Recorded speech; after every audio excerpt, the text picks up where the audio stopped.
আমারও কিন্তু আজকে ওইখানে থাকার কথা ছিল, অর্থাৎ ওই জোটের পক্ষে হয়তো আমি রাজনীতি করতাম। আজ থেকে 18 বছর আগে এই সংসদে আমার আসার সুযোগ হয়েছিল। আপনি যে আসনে বসে আছেন সেখানে বসেছিলেন সেই সময় মরহুম আলহাজ হুমায়ুন রশিদ চৌধুরী, আর ছিলেন আজকের রাষ্ট্রপতি জনাব আব্দুল হামিদ সাহেব।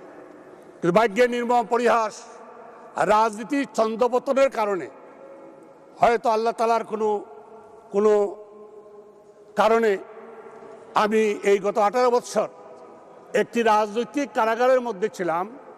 তবে আমি এই গত 18 বছর যদিও আমি এমপি ছিলাম না বা এইখানে ছিলাম না, কিন্তু রাজনৈতিকভাবে কখনো আমি আমার চিন্তার দিক দিয়ে নিষ্ক্রিয় ছিলাম না।